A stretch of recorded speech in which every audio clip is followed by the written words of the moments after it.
Life is peaceful there. Joey got the popcorn ready. Alex got the notes in hand. Tim's got puns that fly like confetti. They're your go-to movie band. Video game movie club. Laugh until the credits roll. Joey Alex, Tim will dub. Scenes that make you lose control. Boys, it's cutscenes. Oh, it's cutscene. We I can think this update might be. the jingle if it still says Video Game Movie Club. It's always Well, said yeah. it. Yeah. It's always said it, but I think this might be the first episode since we went to the funny. We choose which one we want to do. the Oh. split episode format. Tim's doing Yeah. splits as we speak. My pelvis on the floor. His Honestly, balls are dragging. it's impressive. He's almost Such a gone through weird the imprint floor. in the He's that carpet. powerful.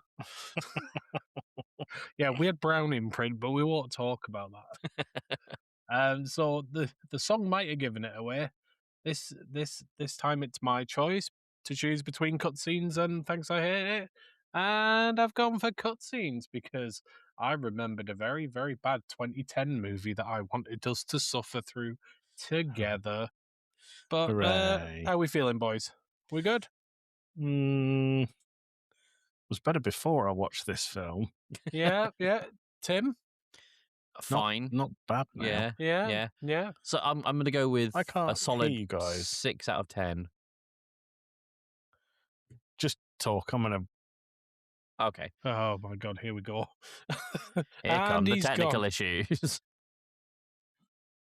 Maybe we need. Oh, he's back. That was quick. Is he? Oh my god. Is so he? Oh, fast. God.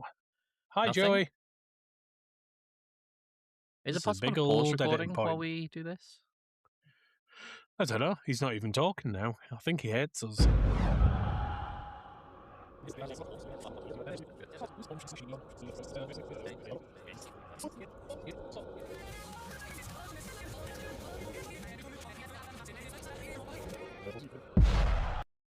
Why am I called you're a fuckwit now? Joey got the popcorn ready. Alex got the notes in hand. Tim's got puns that fly like confetti. They're your go-to movie band. Video game movie club.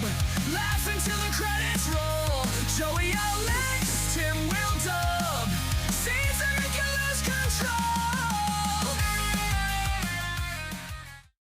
Welcome back to the third timeline of trying to do this. Oh, I am running out of sand. I'm here with Joey and Tim for what is hopefully going to be a successful recording of cutscenes. Gentlemen, for the third Hooray. time, how are we feeling? I'm totally different to the last 2 times that we did this, Alex. Yep, my mood has completely changed. Tim was up for it. He was giddy and doing cartwheels, and now he's sad and like he normally is. Now he's sad and eating chocolate over the sink. Off of his own tummy. Like some sort of fat otter. Yeah. The fotter. The fotter has fotter. struck.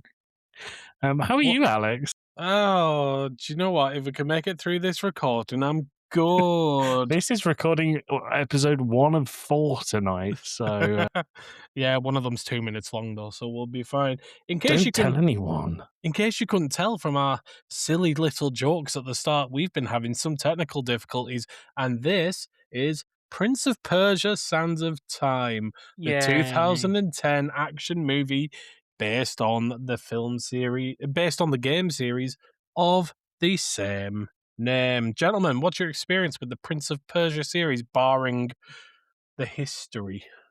Joey and I grew up playing Prince of Persia: Sands of Time on the PlayStation 2.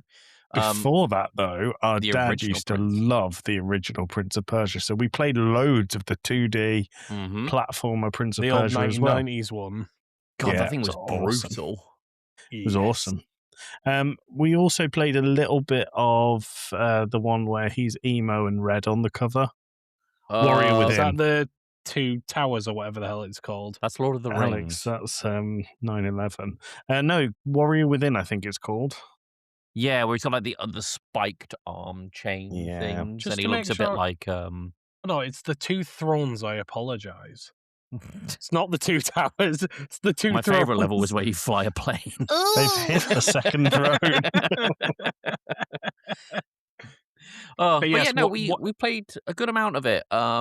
And for those who haven't listened to our Game Changers episode, I interviewed Adam L. Hager, who played Prince Dustan in Prince of Persia: The Forgotten Sands. Yeah, which is pretty cool. We also tried to play Sands of Time for the podcast once, but it didn't want to go well. Was it an emulator you would try to run it on? No, the Steam PC port of Sands of Time, it runs and it functions, but is held together with like tape and dreams. Yeah, It's- spit and thumbtacks. I finished it, but like there were gripes with certainly one of our hosts at the time. Performance, yeah. I think if you say one of our hosts when you and I are here and Alex wasn't here, I wonder who that would be. Well, the audience can put that together. Maybe you should go back and listen to all of our old episodes. Don't encourage him. Dan P from Gaming and Casting Views does that every now and then, and I really, really worry for his mental health. Yeah, I commend the effort, but don't stop. Get some Commend the help. effort. Commend the effort. Really trepidatious about Honestly, the execution. it's something that should be studied by scientists, really. But And what about you, Alex? How much Prince of Persia did you play? I think pretty much the same as you guys. Played the 1990s stuff, and then went on to the Sands of Time, and then became quite a big fan of Assassin's Creed, which is obviously a direct spiritual successor to Prince of Persia. I think they have a lot. I think they had a lot of crossover in terms of their development. I remember reading somewhere ages ago that it was a spiritual successor to the Prince of Persia series. And which can we is- just confirm that the original Prince of Persia was like, I've got Aladdin at home? Yeah. That was what it was meant to be like, right? Yeah, Yeah. it was Aladdin the side scroller. Yeah. Okay, cool. But Good. we're here. We're here.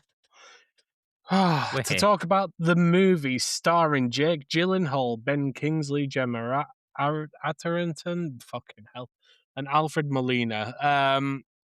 The story was written by Jordan Mechner, who is obviously the writer and game designer of the original Prince of Persia games.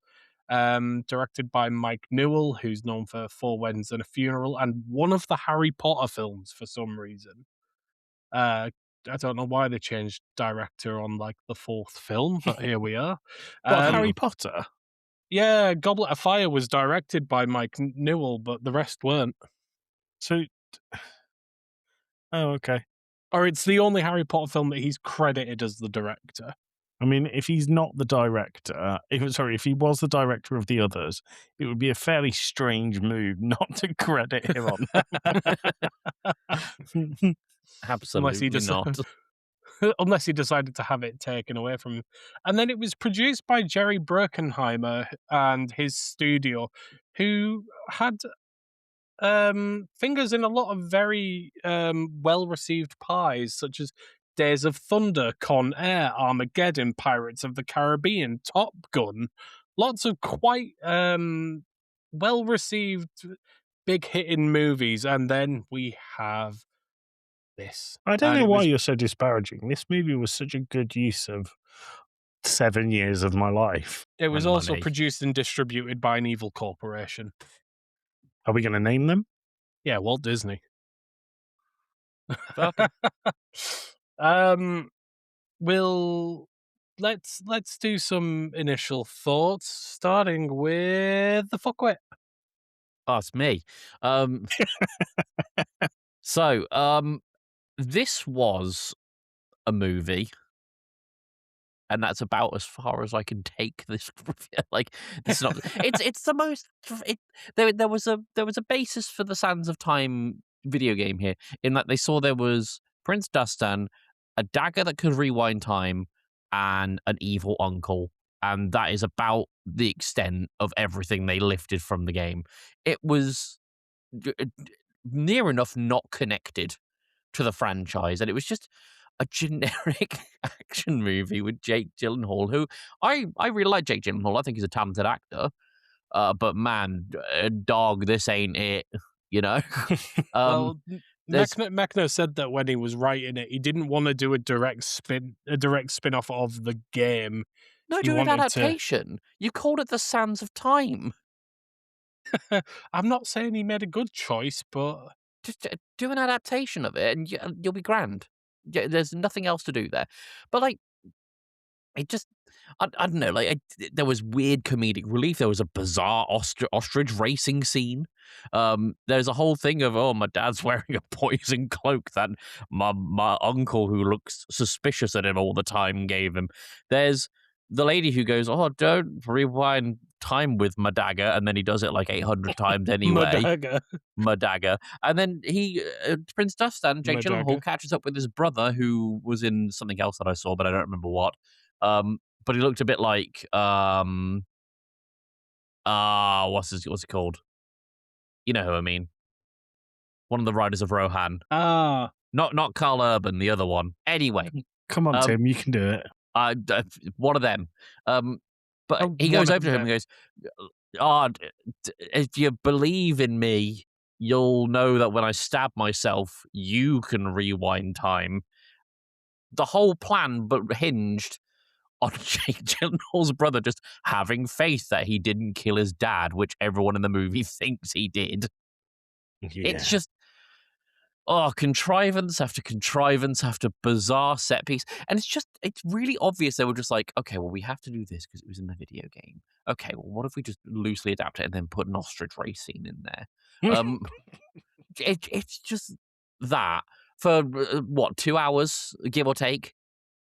It's yeah, bad. it's bang on 2 hours. I can remember watching this when this came out, and I don't know what I thought of it at the time, but I can remember thinking when this went on the docket for us, oh yeah, the Sands of Time movie, that was pretty faithful to the game, I think. That was pretty close. No, I was wrong and an idiot and a fuckwit. It's bad. Tim, how many stars out of 5 would you give it? Probably 2. So you'd rate it higher, lower than you rated something called Lidl Behind the Scenes 24/7. Are you on my Letterboxd? I'm on your Letterboxd. Yep. Little Behind the Scenes 24/7 kind of bangs, though. We're not here to talk about Little Joey. What were your thoughts? Sorry, you'd rate it lower than Christmas Under Wraps. Yeah. Alex, for reference, Christmas Under Wraps, Tim's review says, is that a giant star sleigh star and then some nail painting emojis? Yeah. Check out my Letterboxd, everyone. Wembembo. Get on Letterboxd and This is why we're not a professional media outlet. speak for You have yourself. something on here that you've rated lower than this, Tim, called Ratatouille. Yeah, Ratatouille, where one of the rat's funny catchphrases is just him going, precisely. Okay, cool. Well, what I Worth thought the of watch, this by the film, way. not one of your half a star out of 5, Tim.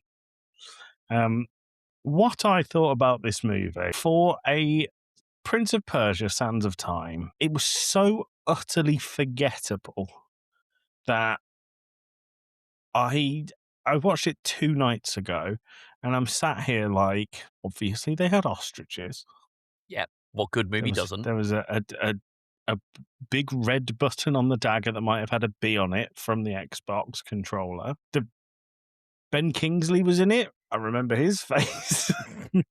Some of the parkour was neat.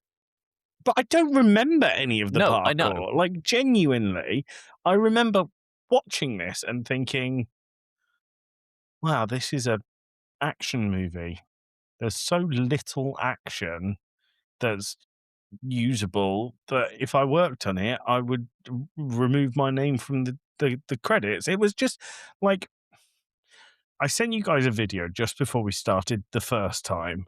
Have you seen that TikTok or YouTube short? And it's like every time Hollywood does an Arabian movie, And then it's just sitar music. Yeah. sitar music, and then a random camel, and then the heat making everything go wobbly, and then a very well-spoken American man going, hello, my friend, I've come to bring you a mission. And it I've was like travelled from that. afar. It was like that the whole way through. It was so generic that in my brain, I was kind of mixing up bits of the original Mummy with Brendan Fraser, which is a great film, which stuck in my mind because, you know, the bits in the desert were really fun. Don't remember the bits in the desert in this. I was there thinking That's the whole about movie. Assassin's Creed movie. That was terrible, but more memorable than this. Like the parkour in that was far more memorable than this one. Speaking of One the thing Mummy, that by the has way, have you seen Brendan Fraser's getting in shape for it? well, if he's like the whale, it's going to be a little while. Um, He's it's playing the boulder. He is the Scorpion King now. um, well, that was The Rock before, so he's going to It have to was get into bad fucking CGI rock. great shape. Um, I do remember a bit in this where right at the start, where they were trying to storm the castle, and they went, "Don't do it, Jake Gyllenhaal. It should be your brother." And he goes, "Okay," and then he does it. But his band of merry men, the way they get in is they're shooting crossbow bolts into a solid brick wall whilst aiming at Jake Gyllenhaal, and then he's jumping and kind of swinging off of it. And then every now and then they'll aim it right at his head, and he'll go, "Ooh, hold on. That was a bit close. That was close. Crossbow bolts are sharp." It's like, what are we doing here? Yeah. The whole thing was offensively shit. Like the way the game opened was just a siege on a castle, basically. And it just dumped you in, and that's all it needed to be. We are starting the story in the middle of a siege. Great. But so not the last time, one of the last times we did cutscenes, it was Minecraft, and I got genuinely angry at how fucking terrible that movie was. This film isn't as bad as that. However, I think that this movie gives its audience so little credit for their intelligence. It's like mind blowing. You could have your brain literally switched off and mush, and this would be like the dummy's guide to movies in the desert. It's just there's nothing in here that gives you any sort of credit that you're going to be able to work anything out yourself. There's a bit in it where they're running away from who you don't know is Ben Kingsley. I'm sorry, if you've ever seen Ben Kingsley's face when he's done up with the makeup that he had with the eyebrows that make him look like Jafar, you're going to go, that dude is the bad guy. Yeah. From minute one. He always plays bad guys. I mean, you can't go into a movie and go, "Oh, Ben Kingsley must be the bad guy," but you do. But they're running away from, and I can't think of a better way to put it, this cloud assassins. And this was the dumbest name for a group of people. They went, there are some people in the desert called Hassan, and we want assassins. Let's call them Assassins. And it's like, come on. Yeah. Come on. And I like Tim said, everyone went, "You killed the king." And he goes, "No, I didn't." And then runs away like all innocent people do. And right near the end, sorry, Alex, let's say spoilers for Walla Wallas. like A 15-year-old seriously. movie. Seriously, if you're going to watch this, spoilers. His brother catches him near the end and goes, "I'll kill you." And he goes, "I didn't do it." And he goes, "I believe you." And then he goes outside and gets shot by a assassin.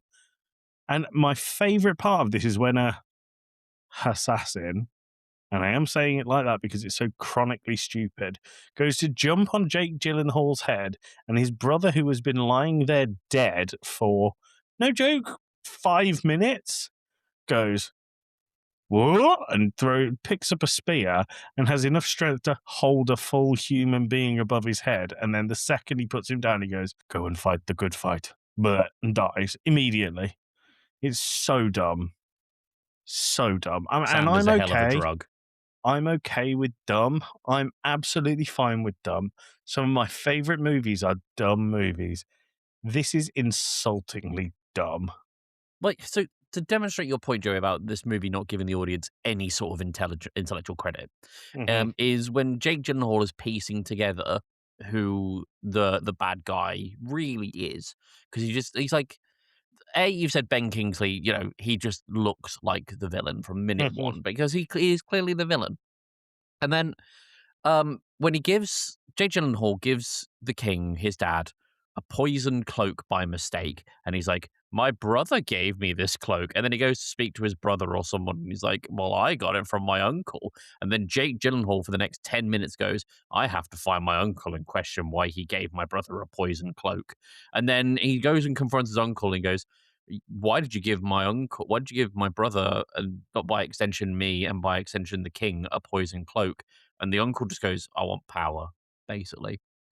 I want to be the king. "I want to be the big fish, the big Me, the big kahuna. king. Forget about it. My mother's recipe for lasagna, meatballs," is what he said. Yes, that's exactly it. Alex, did you love this film? I much like Tim, I went to see this in the cinema when it came out. I think Oof. I'd gone for like either a college trip or a university trip because of what I was studying at the time. Alex was studying And history. It was accurate. I was specifically studying Persian history.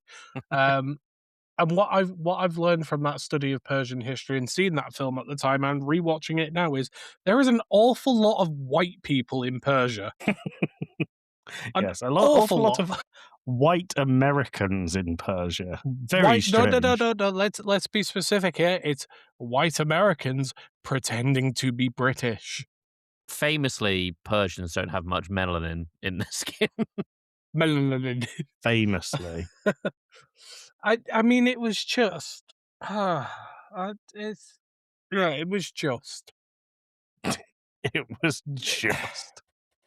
It Unfortunately, it wasn't a good Prince of Persia film, and it wasn't a good action film. It wasn't even a good, like, parkour film. It was no. just and it wasn't a good love story. It wasn't a good anything. I actually think I'm just looking into it now. The lady who played the princess, another ultimately forgettable named character. Um, I thought she was okay, Gemma Arterton, Yeah. but Oh, unfortunately, when you go onto her IMDb, this is the thing she is most known for: Deeply unfortunate. I found her utterly just I couldn't stand it. charming and lovely. Charming and lovely and just a wonderful actress. I don't know what it is, but the way that the character, the princess, whatever her name was, Princess Thingamadoohickey, the way she was written was just an obnoxious, childish little brat. Well, see, I Give didn't me my get that. dagger. I I mean, it didn't get was that. like the territory's prized possession and had the power to rewind time. I liked the bit right at the start when they were like, "Let's storm the castle," and this isn't verbatim. I can't remember exactly what was said, but one of the soldiers went, "Plus, that princess is fucking hot." Yeah. And I was like, "What?" Um, but yeah, it was. Oh, it was. That's the It was. yeah, it was. Do you know something fun I've just read about this? Yeah. There's nothing fun Um, about this. So, obviously, as we mentioned, the production studio behind it, which is Bruckheimer's film studio, did Pirates of the Caribbean. And the intention with this film, and this was an intention from Bruckheimer and from Disney, was for this film to be a flagship film and to have a similar success story to Pirates of the Caribbean. Okay. That was their hope. Cool. I also have to make an apology. Oh, The no. the assassins were muddled on an infamous Persian mystery cult called the Hashashins. I do actually Genuinely. I do know that's actually where the term hashish comes from. But so I have to make an apology. But it from which the word assassin is actually derived from the Hashashins. Hashashins. Yeah, Like It's like Sean they Connery saying it. well, that's what I was going to say. yeah, Cersei assassins. Their versions were assassins. The real versions are Hashashins. Yeah. which was good. The other It's thing in the trivia section of IMDb, it says in this movie, characters are prominently seen handling apples and pomegranates. Pomegranates were considered the original apples and were symbols of strength to Persian armies. Now, that's the kind of thing that a movie maker goes, "We put that in our film, so yeah, that's real research." When actually, no one gives a fuck about it. no one likes It's pomegranates anyway. dumb. I mean, and that's the thing, isn't it? There's all these little like nods to they've actually done some research about things like with the Hashashins and the pomegranates and how in that day and age you would never attack a holy city. It would be absolutely unheard of for an army to attack a holy city like that out unprovoked, things like that. And if they just spent a little less time researching Persian history and a little bit more time studying how to make a film, this might have been okay, but ultimately it wasn't. Do we want to go through the plot points? Tim, Joey, whoever you are, whichever brother, pick, go. I need to talk about Hashashins again because the movie done fucked up. Go They on. thought they were so clever with their assassins, not Hashashins, but Shashins. the Hashashins were not established around the time of the film. No. The world in this movie is not yet aware of Islam, which is what they were set up to defend. So, well done being clever and being stupid at the same time. Why didn't they just make it like the fucking video game? And I know we say that a lot on cutscenes, and yes, there's not a crazy amount of plot in the Sands of Time video game, but you know what? It was more cohesive than this. Yes. Yes. Alex, talk to us about synopsis. I, Go. I, would, I was just thinking something, and this might be showing some real ignorance here, but the land that was Persia at the that it obviously it's not Persia anymore. No, it's Iran. Had, so What? it's Iran and places around there, right? Hmm. So why in the film do they mention Iran and Iraq? Because surely those places aren't established yet. Did they Those are parts mention of Iran and Iraq? Yeah, that Sheikh Amara, whatever his name was, the ostrich tamer. The ostrich himself. He mentioned like, oh, we've got people coming from Iran, and we've got tax collectors from Iraq and stuff like that. And I'm like, but these places wouldn't have been established, would they? To put on my well actually glasses, Persia being an empire, I imagine Iraq and Iran would have been territories within that empire. Fair enough. And this is why I was saying at the start, this is probably me showing my ignorance, but it was just when they started going on about Iraq and Iran, I was like, but is that not Persia? Or what was? And it threw me off. Anyway, plot. Uh, Hold on. Ancient Iran, historically known as Persia. So, no, they are the same thing. so I Well, mean, actually. it's still possible, like Tim said, that it was a principality or a city within or something like that. But it just seemed really. Why wouldn't you just say, "Oh, we've got tradesmen coming from northern Persia, The West. yeah, the west, the east, but Just, never the south." just a direction. No, not the South. Yeah, just pick a cardinal direction and say that one. Right. The story, and we're gonna breeze over this because there is not much. Um, Dustan starts as a street orphan who's adopted by King Shahraman after showing bravery in the streets because he stood up for a kid that stole an apple and nearly got his hand chopped off. Years later, Dastan grows up as the prince alongside his adoptive brothers Tus, who is entirely forgettable for most of the film, and Garsif, who eventually goes on to be the king. The Persian royal family is convinced that the city of Alamut is secretly producing weapons, so they launch an invasion. Now, as we mentioned before, Alamut is a holy city. The king at the time had said, "No, no, no, you don't touch Alamut. You would never attack a holy city." But they did it anyway. So they begin the attack with the forgettable brother Tuss leading a company for a head-on assault against a well-fortified, high-walled holy city. And Gustav goes, no, that's stupid. Everyone's going to die. Let's go round to the east gate and break in and throw hot oil on people and eventually get into the city and wave a fire at people. That's what I would do to people who live in a holy city. Yeah. Throw oil on them. Throw loads of hot oil at them, yeah. Yeah, hello, Pope Leo. Yeah, close the Vatican. During the attack on Alma, Dastan acquires a mystical, mysterious magic dagger. Ooh.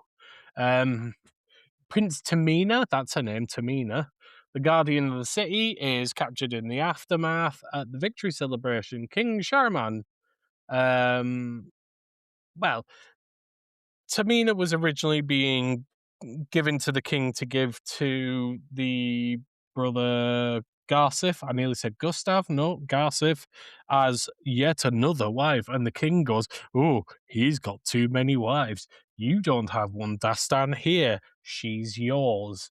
And the king then is subsequently given a relic of the city, some prayer robe that has been poisoned by definitely not Nazim, who's there with a very mischievous and evil looking grin on his face the entire time. What if the inside of the cloak wasn't poisoned? It was just lined with Velcro and they hadn't discovered it yet. I, in what might have been some of the worst dying acting I've ever seen. It's I pretty mean, bad. if they needed a middle aged man to play Death, they should have just got Sean Bean in. But here we are. Did I miss something here? Why didn't he just take the cloak off? Because it was clasped by clasped, buttons. but I really feel like because the outside of the cloak wasn't poisoned, he could have just flipped over his head. I mean, that's the thing. It was a cloak. It wasn't a turtleneck. Yeah, And it wasn't like a bondage suit. It wasn't a onesie. He could But just also, even if it was clasped, the hole was big enough to put his head through. yeah, just Instead, he And just even- ran into walls and people. Even going, if it "Owie, was, owie, owie." there were several hundred guards, all armed with long, pointy swords that could have just gone thwip. Yeah. So this is like the first 10 minutes of the movie, and I know that Alex said that there isn't a lot of plot in this film, and There's there the isn't, entire plot. but that's it. Like, Jake Gyllenhaal gets blamed, they run away, then they Yeah, we get caught, and then that's it. we spend the next hour and a half traveling across Persia, following Dastan and Tamina's will they won't they, as she keeps trying to steal the dagger from him, and then he gets it back from her, and then they get kidnapped by someone, and then they get away. That cycle repeats 2 or 3 times across this journey through Persia. To the point that I think I might have fallen asleep at one point watching it. There was ostriches, Because- Alex. That's all you need to know. Honestly, like that, Shikamaru, whatever his name is, might have been the only good character in the film. There was a bit in this where they went back to the dad's funeral because he didn't want to miss it. I get it. And to sneak in, they had to carry an incredibly heavy man as the princess fed him walnuts. yeah. And Jake Gyllenhaal's character, I'm refusing to use his name because they insulted me, so I'm doing the same to them. Jake Gyllenhaal's character says, "Oh, there's lots of dignitaries around here. You probably know some of them. Let's get in disguise." And his disguise covered his whole face, whereas hers was to take all of her clothes off and roam around half naked. Yeah, never mind the fact that she's the guardian of a holy city who's been kidnapped, and presumably everyone is looking for her. But like the fact that he went, "You will know some of these people. Here's your disguise," is less than you're wearing currently. It was just Also, like where did they get the clothes from? Because they it's not like packed them. it's not like those dignitaries were in town, like living in the town. They were traveling. They packed them whilst they hastily fled the city. For the audience as well, this is a very minor point in the movie, like that we're dissecting here. And I know that's not to make it sound like guys we're being really pedantic here, but there is really not that much in terms of plot, and we need something to talk about. So at some point during all of this, they learn. Well, they learn obviously she must have known already because she was the guardian of the fucking dagger. But Jake Gyllenhaal learns that the dagger is linked to a hidden sandglass containing the sands of time, a dangerous force that can rewrite history. And then we learn that Nazim, well, it's a bit insulting to say we learn, but it is revealed that Nizam is the true mastermind behind the conspiracy. The thing Jake that we've Gyllenhaal known. learns. Jake Gyllenhaal learned. He never actually got a copy of the full script. He only got his No. lines. So his reaction of "ooh," um, there's some fighting. We learn about the Hashashans, Hush, hush, hush. who might be the only cool people in the entire film, They and really weren't. it's a low bar. It's They a could throw very low bar. They could throw snakes at people. Mm. I could throw Um, snakes at people. I'm just banned from the zoo for doing it. Dastan and Tamina race against Nizam to stop him from breaking the sandglass and releasing the sands of time, because we learn at some point during all of this that to release the sands of time upon Earth would destroy it, it would create hell on Earth and the gods' wrath and blah blah blah blah blah. Ben Kingsley learns this and says, "Goody, let's do it." Yeah, yay, power! Then there's, as we've mentioned, there's an argument at the end where Dastan's like, "Oh, my brother, you follow the heart of the cards or whatever," and then stabs himself, Yeah. and then he And comes then back, the brother rewinds time, making it utterly pointless. and then the brother goes, "Haha, uncle, I knew you were the bad guy. Kill him." Have we already gone past the bit with the worst death scene in cinema history where I mean, we've finished she the film at this point, so yes. Okay, so before they get to the Sands of Time and Ben Kingsley is Doctor Evil in all of the Austin Powers films, they're jumping through a trap with a infinite hole below them, and Jake Gyllenhaal catches the princess, and she says, "Let me go." And then they have a 10-minute conversation, and she's like, "Oh, we're losing time."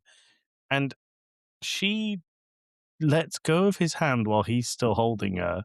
And then he just lets go. He's like, "I won't let you go." And then immediately lets go. And then Yeah. she falls It's a real to death. Titanic situation. But it's the worst CGI you've ever seen. You don't really see much of the Titanic these days, do you? And it was really like weird. The audio was really weird on it as well. Yeah. It was just like a piercing scream. And And then then nothing. It was like a Looney Tunes where they fall down a hole. It was They went, ah, hoo, hoo, hoo," when yeah, they- when they hit basically. Yeah. thank you, Tom. And then they go right back to the start, and he tries to chat her up in the bit where they've just taken over a city. War love your Yeah, fit. rather than kidnapping her, it's kind of like, oh, we want you to marry one of the family, and normally it's customary to give a gift, but I don't have a gift. The only thing I have is this dagger I stole from you. Here you go. And then she's like, hee hee, you're so funny, The or end. something. The end. The end. The end. Well, this so far we've done 36 minutes. Listener, we've saved you an hour and 20 minutes of your life if you ever decided to watch You are this. so welcome. You Like, are so welcome. I love a terrible movie. They're some of my favorites. But this one isn't my kind of terrible movie. It's just kind of boring. Yeah. Honestly, if you want a video game inspired movie with some parkour and fighting and ancient evils, go watch the Assassin's Creed movie. My God, are you actually Don't recommending know that about on this that. podcast? Don't know about that. Over this, yes. Yeah, but it's once again a very low bar. Yes. That bar is really whacking your ankles as you Audience, step are you through tired? it. Are you tired of eating shit with your left hand? Try your right. Yeah. No. Good. Any final thoughts? Oh, hang on. No. I really One thing wish I we've could. not- Sorry, carry on. I was just going to say, one thing we've not talked about is awards and nominations. There are exactly 0. in a One thing short we've section. really not talked about is who would Christopher Walken play? The dagger, of course. Oh, Press my rewinding. button. Or an ostrich. Yeah, I think he should play the princess. I think he should play the man that's eating the walnuts as Jake Gyllenhaal carries him. That'd be phenomenal. What if he was just the unbacker?